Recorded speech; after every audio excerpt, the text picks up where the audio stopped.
Hello everyone, it's Tilly from Tilly Journals and welcome back to my channel and to another Plan With Me video. This week I am planning the week of the 17th of March in my A5 wide Tilly Journal inserts using Dopamine, Décor from Plannerface. I do PR for Plannerface, so you can use Tilly to save 10%. I am using the Scribble Prints Co. Sparkly Hollow Star Foil Bundle. I think it's just Sparkly Hollow. And underlays from my shop in the Smiley checkerboard. It is just Sparkly Hollow, I believe, the foil bundle. So I do PR for Plannerface, so I get a discount for promoting stickers, but that does mean you can use Tilly to save 10%. So yeah, that's where we're at with that. I used the kit this week because I spent a lot of the week prepping our nursery. This was my first full week off work where I didn't have any plan. Well, it was my first full week off work the week before I did go to GP teaching online on the Tuesday, although I didn't actually mark it in my planner, just looking back, so there's that. So yeah, I colour blocked as I usually do, and we don't actually have any extenders this week because a lot of it was just painting and things, so it was quite a nice busy week. I finished I finished 2 books this week and DNF'd 1, so we will get up into that. And yeah, I spent a lot of the week working on our nursery and doing lots of painting, so yeah, that's kind of all I have to say. I was 38 weeks pregnant on the Saturday of this week. I do now have the recording of this voiceover, and that's actually the week that it is coming out. It's Tuesday on the week this video is coming out.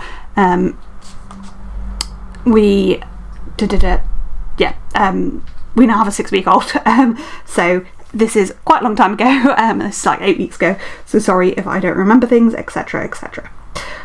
So I'm now going to have a quick chat about the books that I read this week. So I finished 2 audiobooks and also DNF'd a physical book, and finally decided to properly DNF it. So the first of those books was The Baby Dragon Cafe, and I read this as part of Peaches and Pages book club, although I didn't actually manage to join in on the discussion for it, which was a bit annoying, but yeah, I gave it 3.5 stars. So this is about Safra, who owns a cafe which invites in baby dragons, except they can be chaos, and that means the business is struggling to stay afloat. So when Aiden offers her a good amount of money to train his baby dragon, she has to take him up on it. Will they be able to train his baby, and what else may they find on the way? This is a cute, light-hearted romance, but it was kind of just missing something for me. It felt a bit empty and lacking. I just don't think there was enough depth to anything. They go up the mountain at some point and I just didn't enjoy that, and I found Aiden quite annoying as a main male character and couldn't really root for him. I think it would have benefited from a bit more world building and exploring more of the issues discussed in the book. I think that would have brought the depth to it, but yeah, and I find it hard to love a romance when I don't think the two people ultimately work together, and that's kind of how I felt about them. The use of Drago all the time also was a little bit annoying to me. It's nice and light-hearted and it's got lovely dragons, so if that sounds like your cup of tea, it's probably great, and if you just want a fluffy romance that doesn't have any depth, go for it. But yeah, it just was lacking something for me. The other book I finished this week was All the Dangerous Things, and this is by Stacey Willingham.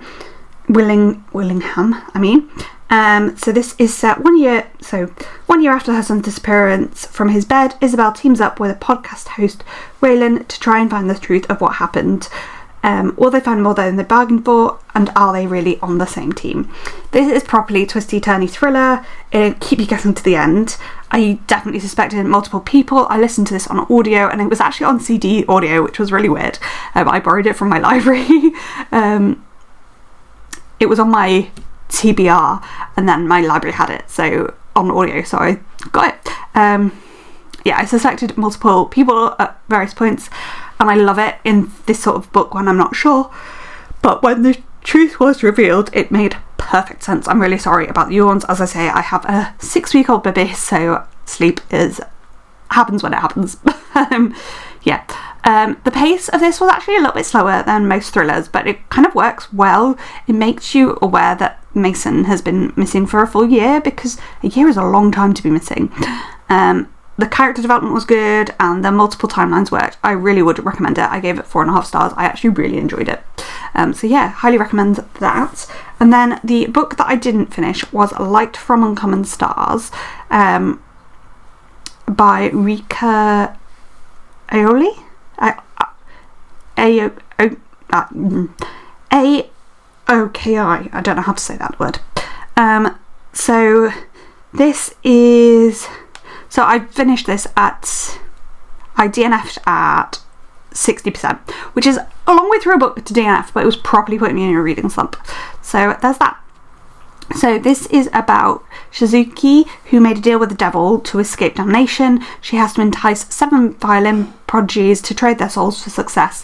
She's delivered 6 and she's working on the 7th. So Katerina is a young transgender runaway. She catches Suzuki's ear and he decides to use her as her final candidate. Then Shizuki meets Lan, who is a retired starship captain, and she doesn't have time for crushes or coffee dates, but Lan's kind smile and eyes just redefine a soul's worth. So yeah, she works with that. As the lives of these 3 women become entangled by choice and fate, story of magic, identity, curses and hope begins. And family worth crossing the universe for is found. I've paraphrased that from the actual description of the book. Normally I write my own little summary, but because I DNF'd this, I didn't. So that was from the summary of the book. Basically, I wasn't hooked. It was putting me in a reading slump, and I barely touched anything that I was reading physically / on ebook since, so I decided just to put it down. I just didn't care. Like, I loved that there was LGBT rep, there was one of the main characters is transgender and the other 2 are gay, and I loved that, and I liked the violin references, but I wasn't interested in the storyline, and I was really struggling to pick it up and read more than like a few pages at a time, so it just wasn't for me. So there's that. Right, so I am now going to get into my day by day. As you can see, I am already putting the stickers down for my... Yeah, so I better get on with it because I've only got another 7 minutes to quickly run through my week. So, the first thing that I wrote, marked in on Monday, was that I was in my feels, my tooth was hurting, I was just struggling generally. So then I was doing some sanding in the nursery, trying to get that all ready to go. Then I went to the dentist, so this was my actual dentist. I'd seen the emergency dentist the day before because I'd had a filling fallout and lots of pain, and they'd put a temporary filling in it without any local anaesthetic. My dentist didn't want to put a permanent filling in, but I was really upset and had a little bit of a meltdown at the dentist, and then she said she would, which was muchly appreciated. So yeah, she put in a permanent filling and actually used local anaesthetic, so it was better. Then when I got home, I did more painting prep, so like sanding and stuff the room and doing tape and stuff like that. Then I had pregnancy yoga, which I was doing on a Monday because we had antenatal class on the Wednesday, and then to finish off the day we did some colostrum harvesting. For those of you that don't know, this is basically your early breast milk, and it's really good to harvest it before you to collect some before you give birth, because if there's any problems or anything like that, you can use it early, plus having, like, it's literally called liquid gold, the stuff, so having a supply of it is always useful. On to the Tuesday, I started off the day by scheduling some Instagram stuff and stickering up my journal before my friend Beth visited my Cube Life, I think she is on Instagram, but yeah, she is a planner friend. We met through the planning community, and yeah, she was one of my bridesmaids, so she came around and we had a good chat, and I did some crocheting while she was here. I then had an appointment with Kirsten and we sorted out lots of my baby things and put them into drawers ready to go into the nursery and stuff, so that was really helpful. Then we did labour prep, by which I mean colostrum and perineal massage and stuff like that, to, you know, prep for going into labour. And then to finish off the day, we did have guides and we were doing skills builders at guides, so I just marked that in. On to Wednesday, I was painting. This was like the ceiling and the main wall colours. We then bought blinds. So these blinds were for our ensuite because we don't have a door on our ensuite, and also the hallway so that we can make the bedroom nice and dark, minus the nightlight which we have in there. Then I took a nap and had a phone call with my psychiatrist from the perinatal team, and we decided to just leave things as they were. Then I did some more painting in the nursery.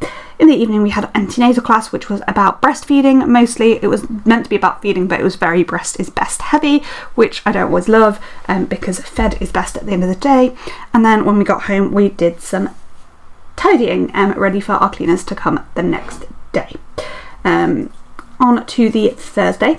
Started off the day by doing some odd jobs and house chores, then went out and did errands, so things like did the grocery shop and stuff like that. I don't know what other errands we did, probably went to the pharmacy, stuff like that. Then when I came home I did film a haul, and I believe this haul is the haul that is going up next week. I might add some extra bits to it if I get time, but I may not as well. But yeah, I filmed some of the haul. Then I did some of my hypnobirthing course before another friend, Tash, who I know from college, sixth form, came to visit, and we had a good chat and played with the cats and stuff, and it was just really lovely. Again, I did some crocheting while she was here, but after she had gone I did also do my casual labour prep, so all was good. It was a really nice week of seeing people and things. On to Friday, I started off the day by filming a plan with me, and then I spent the rest of the day literally painting all day. I painted a mural in our nursery, so it took quite a long time.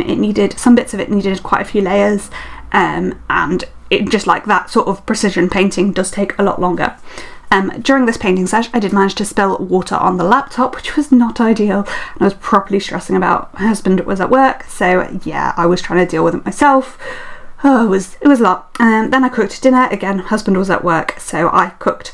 In the evening I was absolutely knackered because I had been painting all day, and it had been a full-on day, and I was 37 and 6 pregnant, so that means I was 37 weeks and 6 days, if you don't know. So I was very pregnant and doing a lot on my feet.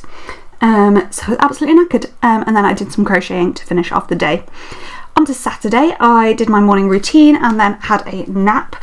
The only reason I marked morning routine in is because it doesn't make sense to get up in the morning and then immediately put a nap in, but basically I did some like Duolingo and Headspace and then went back to bed. Then I was painting all day, and whilst I was painting I was listening to All the Dangerous Things, and then in the evening we did collect colostrum again.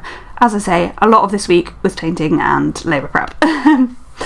Then on to Sunday, I got up early after my nap the day before. I was feeling much better.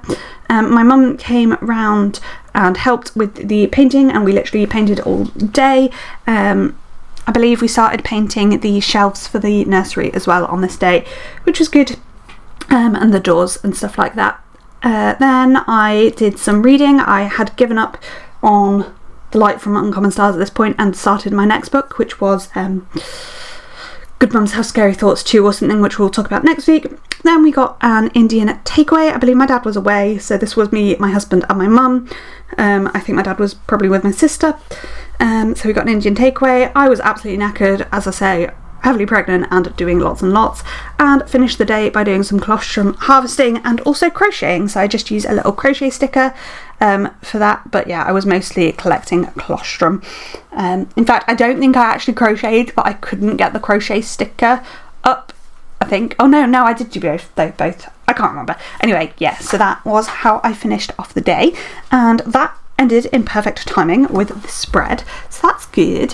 So here is how we are looking, and a gorgeous foil wiggle there. I think the foil on this is stunning.